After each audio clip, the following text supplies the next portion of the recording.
Après leur dispute, les trois amis avaient pris leur distance. Chacun suivait sa propre route avec ses propres idées. Mais une amitié solide ne se brise pas si facilement. Ce fut Legba, le plus réfléchi, qui décida de faire le premier pas. Il les appela pour qu'ils se retrouvent. Une fois réunis, il dit « On ne peut pas rester fâchés pour ça. Nous sommes des frères. » Ogé acquiesça, ajoutant « J'ai dit ce que je pensais, mais ça ne veut pas dire que nous ne sommes plus amis. » Simbi conclut la réconciliation. « Nous avons tous nos raisons, mais l'amitié est plus importante. » Pour sceller leur retrouvailles, ils entrèrent dans un petit bar où une musique compa animait l'ambiance. « Ça fait longtemps qu'on n'a pas fait ça », remarqua Legba en s'asseyant avec leur bière. Simbi sourit.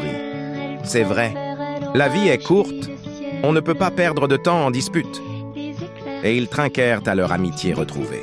Pendant ce temps, dans la vie de tous les jours, Simbi montrait qu'il n'était pas un simple mécanicien. À l'atelier, alors que ses collègues se plaignaient de la dureté du travail, lui finissait une réparation avec une rapidité déconcertante. Son patron, impressionné, lui demanda son secret. « Quand on comprend le problème, la solution devient facile », répondit simplement Simbi. Il ne se contentait pas de travailler dur. Il observait.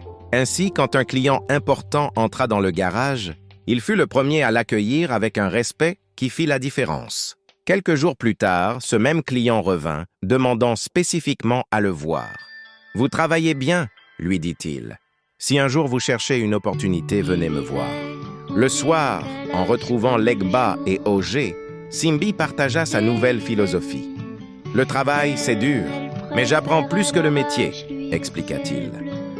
Face à l'air interrogateur de ses amis, il sourit et ajouta « La vie, ce n'est pas seulement travailler dur, il faut savoir à qui parler. » Legba, pensif, comprit aussitôt. « C'est de la stratégie, » dit-il. En effet, parfois, l'opportunité ne vient pas de la force, mais bien des relations que l'on tisse.